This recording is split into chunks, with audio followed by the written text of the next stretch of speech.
What is up, everybody? Welcome back to my channel. I'm so glad you're here. Look, tonight I'm doing something totally different. I am going to review a song, and this song is one you've probably heard called Facts by Tom Macdonald featuring Ben Shapiro rapping. This is crazy.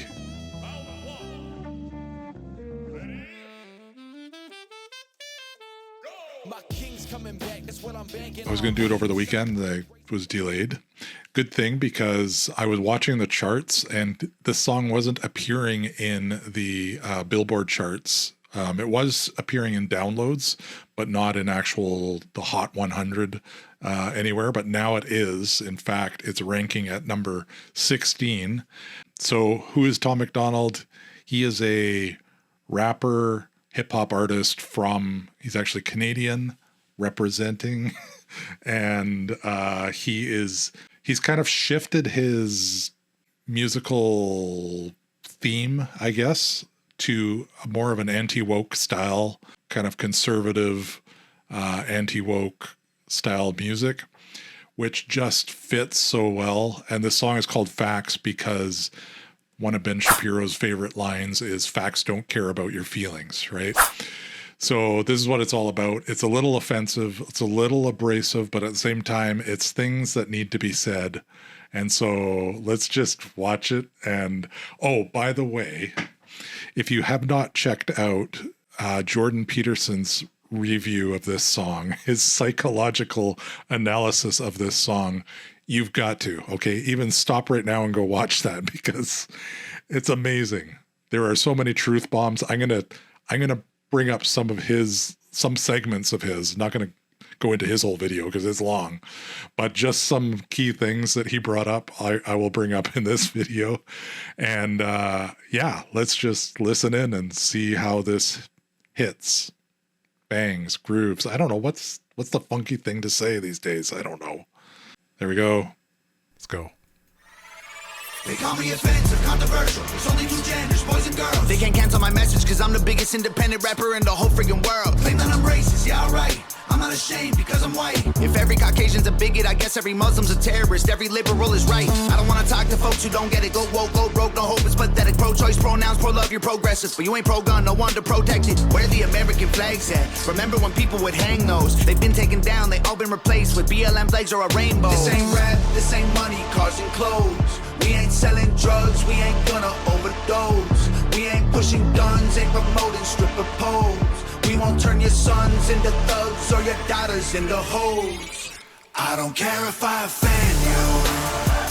I was put here to upset you. You can cry and you can scream, you can riot in the streets. You defunded the police, now there's no one to protect you. I hope I offend you. I ask myself, what would Ben do? Let's just keep it real, facts. Don't care how you feel, man. If you want my pronouns, I'm the man who don't respect. Let's look at the stats, I've got the facts. My money like Lizzo, my pockets are fat. Homie, I'm epic, don't be a wap. Dog, it's a yarmulke, homie, no cap. Look at the graphs, look at my charts. You're blowing money on strippers and cars. You go into prison, I'm on television. Dog, no one knows who you are. Keep hating on me on the internet. My comment section all woke Karens. And I make racks off compound interest. Y'all live with your parents. Nikki, take some notes, I just did this for fun. All my people, download this, let's get a Billboard #1. This ain't rap, this ain't money, cars and clothes. We ain't selling drugs, we ain't gonna overdose. We ain't pushing guns, ain't promoting stripper poles. We won't turn your sons into thugs or your daughters into hoes. I love that line. I don't care if I offend you. I was put here to upset you. You can cry and you can scream, you can riot in the streets. You defunded the police, now there's no one to protect you. I hope I offend you. I ask myself, what would Ben do? Let's just keep it real, facts. Don't care how you feel, man. If you want my pronouns, I'm the man who don't respect you. You mad, you mad, you mad. I guess it's cool to be the victim, well, I'ma be the man. You sad, you sad, you sad. You just try to get attention, being triggered's all you have. You mad, you mad, you mad. You blame everybody else for every problem that you can. You said, you said, you said I will never say I'm sorry, I ain't taking nothing back. I don't care if I offend you, I was put here to upset you. You can cry and you can scream, you can riot in the streets, you defunded the police, now there's no one to protect you. I hope I offend you, I ask myself what would Ben do. Let's just keep it real, facts, don't care how you feel, man. If you want my pronouns, I'm the man who don't respect you. Oh, that's awesome. I'm going to look up the lyrics on exactly what Ben says in that. The funny thing on that is Ben, I think, is actually talking slower than he normally does in part of that rap. The first part of it was like bam, bam, bam, bam, bam, and then it kind of slowed down at the end. So interesting things. Let me see if I can find the lyrics. Here we go. So this is what he said. This is Ben Shapiro's part. He says, look at the stats. I've got the facts. My money like Lizzo. My pockets are fat. Homie, I'm epic. Don't be a wap. Dog, it's a yarmulke. Homie, no cap. Look at the graphs. Look at my charts. You're blowing money on strippers and cars. You're going to prison. I'm on television. Dogs, no one knows who you are. Keep hating on me on the internet. My comments section all woke Karens, and I make racks off compound interest. You all live with your parents. Nikki, take some notes. I just did this for fun. All my people download this. Let's get Billboard #1. So how did they do? Well, I don't think they got Billboard #1. Not yet. They did get to the top of iTunes for downloads, top downloaded song. And then there was some politics that came into play just because it's anti-woke and that's not really hip with the narrative these days. But I thought it was really well done. And no, I'm not into rap normally. There are some songs that I like where they're regular like contemporary rock style songs, and then they throw in some rap into the song. I like that, but songs that are just straight rap, I've never really been into that.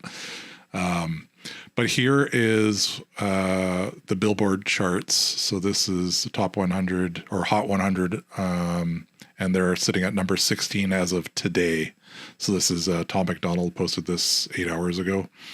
When I checked yesterday or the day before, they were not showing up on Billboard at all. And so they have actually broken through. However, on Wikipedia, it said they were at number 16 on Billboard. And I'm looking at the Hot 100 and I don't see them on there. I'm like, what? Have they already been removed? But nope, they're there now. And this was posted on, when was this? Monday, I think? Ben Shapiro. So this is after the song had come out, was out for a week. It started ranking, hitting the top of the charts, iTunes, Spotify for downloads. It was hitting #1. So he said on Monday or Tuesday, I think it was Monday, it's finally dropped from the top slot on iTunes after 10 days of pure magic. Rap Hanukkah is over, and so with tears in my eyes, I have another announcement to make to all the little homies who have been lifting me up since I began this journey.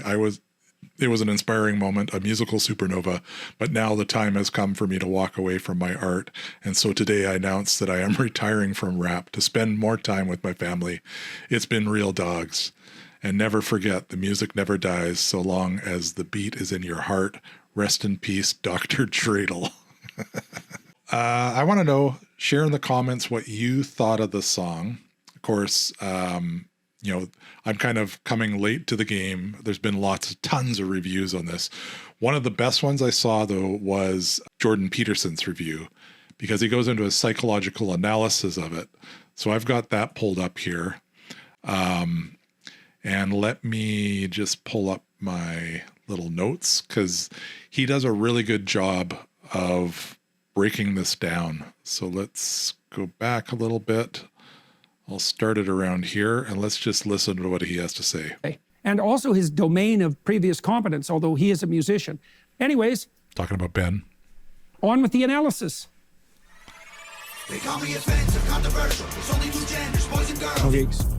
Okay, well, the first thing we might point out here with regards to use of language is that Tom does use genders.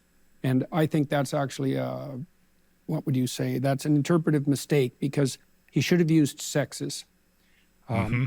By using genders, he fell into the trap that the leftists have laid with regards to language utilization. They're very, very good at occupying the linguistic terrain. There are a variety of temperaments, and that's easy to get confused with gender, and that's part of the reason we have the problem we have. And sexes would have worked because it's also a two-syllable word, and it's a minor critique, but in some ways, it seems picayune, which means minor, but it isn't. It's more important than that, because if you let your political opponents gain the linguistic territory, then they win, right? You can't, once you use their words, they win. So that's something for everybody to keep in mind. So I thought that was really cool. He's talking about the linguistics of it, and it's true that there's biological males and females sex, but gender has been defined as being on a spectrum. Of course, this song is speaking against that and saying, no, there's only male and female, and then there's people who are confused. You know, our DNA shows who we are. And so I think that's a really cool message right now, because we need to break through with truth, scientific truth, to a world that is pushing an agenda that's actually harming kids right now. And I can get into that. I'll go into another video on that. I don't need to get canceled off of YouTube yet. But anyways, let's continue on with Jordan Peterson's. I'm going to skip ahead because I can't play all of this to another section here. To mind. I don't want to talk to folks who don't get it. Go woke, go broke, no hope is pathetic. Okay.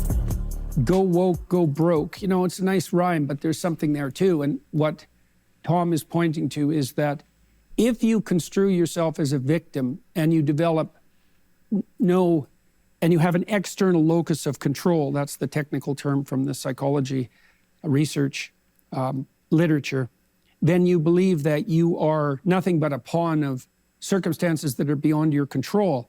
And you adopt the guise of powerlessness. Now, if you could gain a moral advantage from that, you know, that's a secondary gain. That's how that would be interpreted from a psychoanalytic perspective. It's doing something that isn't good for you because there's a payoff.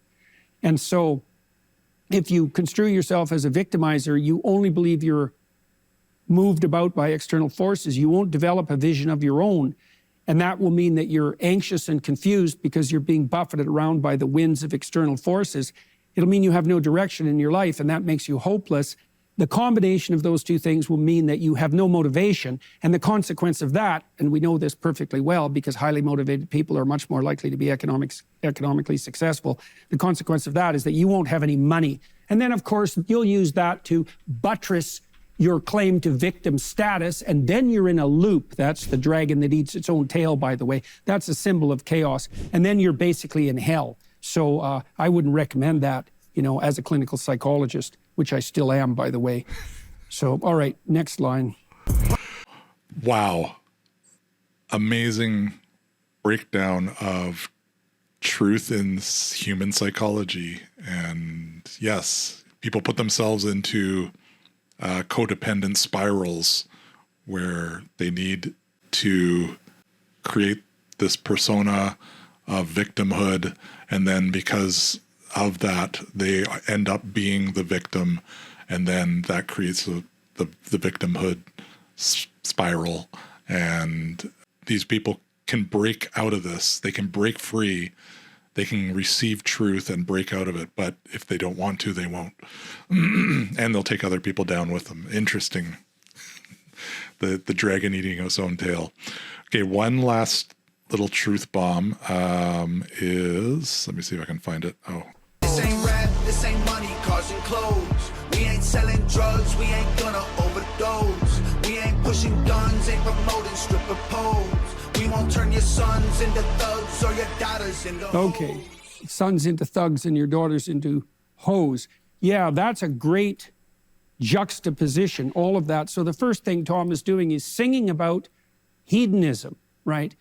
And that's the pursuit of, say, easy sex and materialist markers of localized success, right? And so then you might say, well, what sort of people pursue short-term mating strategies, because that's the technical biological definition, who are looking for easy sex, one-night stands, and who parade around their shallow materialism? And the answer is, we already talked about these people.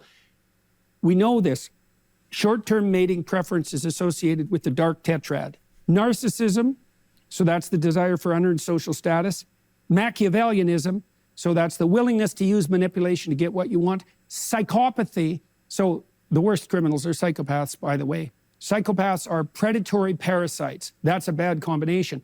Now, first of all, those were the only 3 traits that were studied, but that didn't work out very well because it turned out there was a missing variable, and that was sadism. So if you're a psychopathic, narcissist, Machiavellian, you also end up wanting to hurt other people for your own pleasure. And those are the people who are engaging in the hedonistic strategy, right? Short-term pleasure.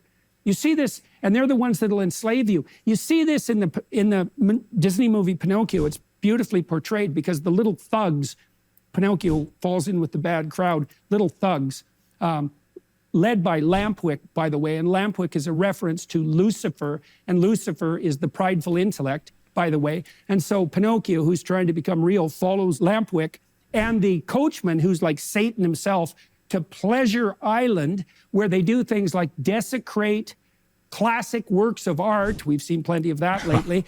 And they turn into braying jackasses who are then enslaved by dark forces operating behind the scenes. You remember that? Go watch that section of the movie and see if you can figure out what the hell it means.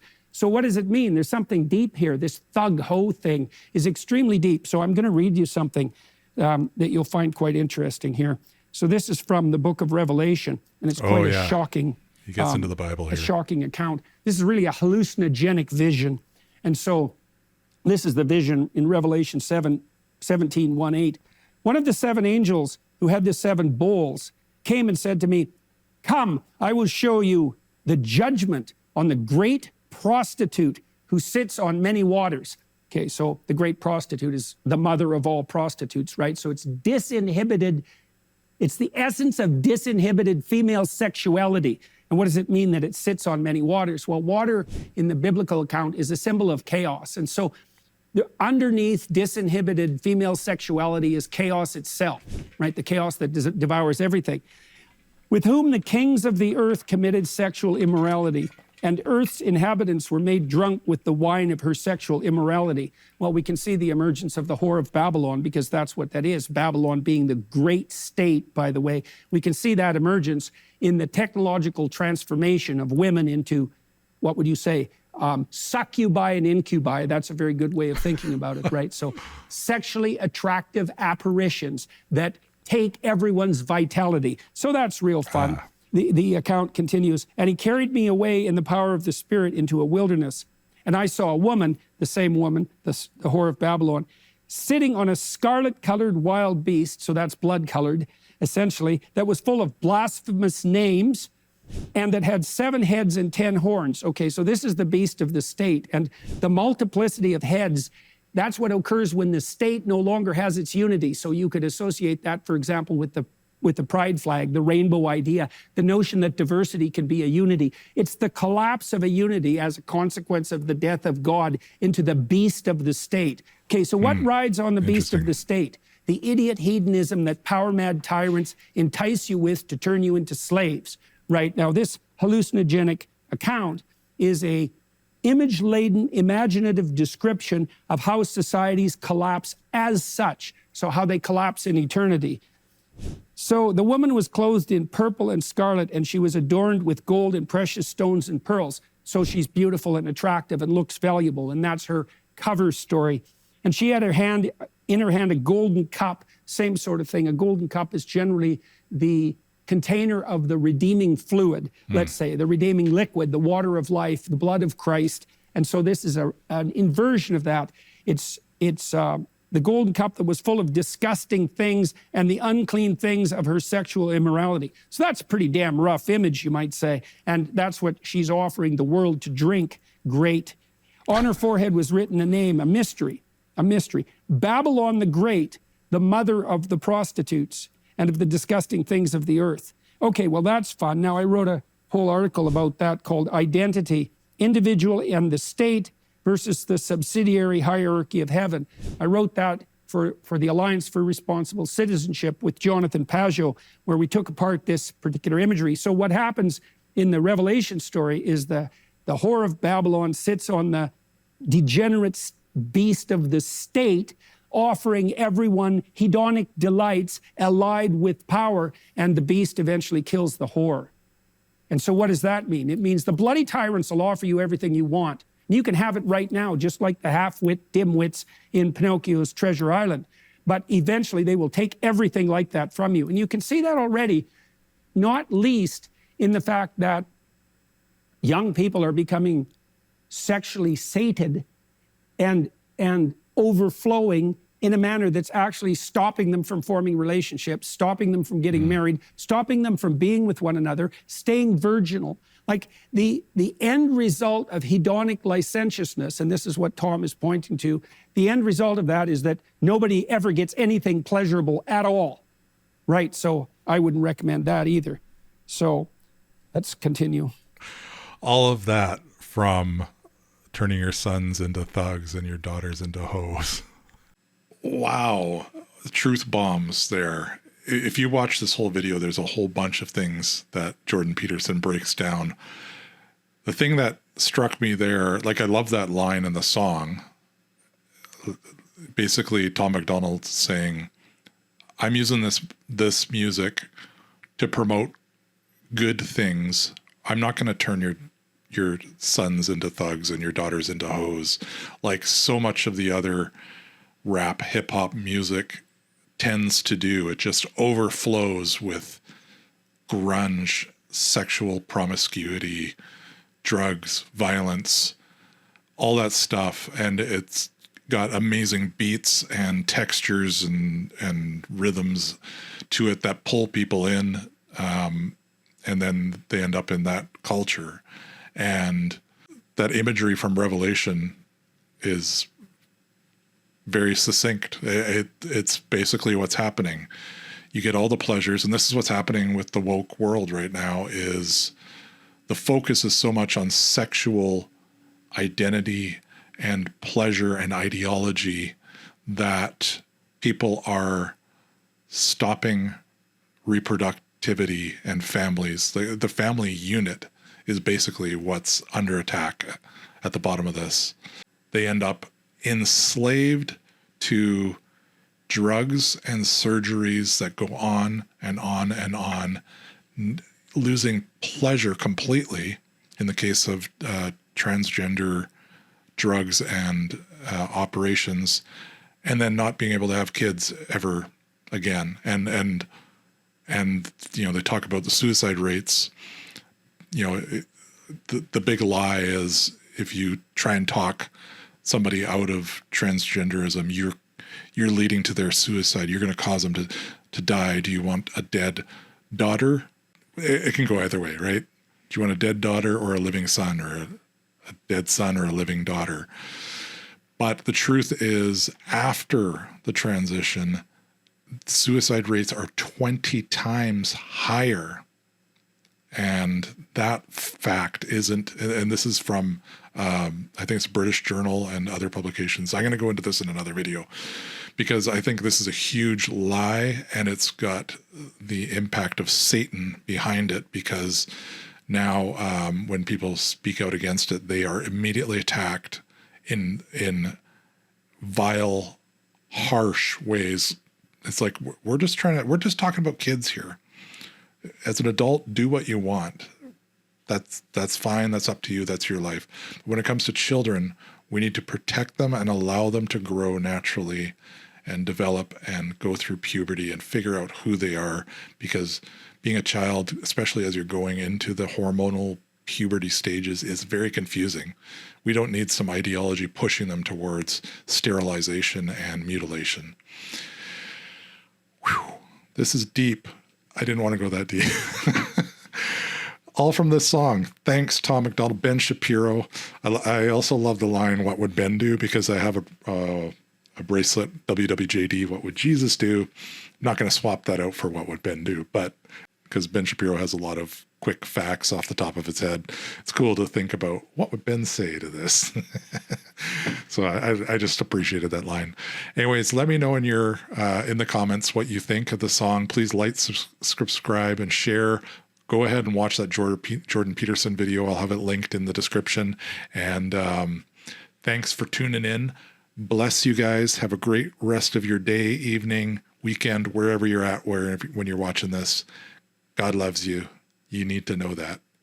In Jesus' name. Bye for now.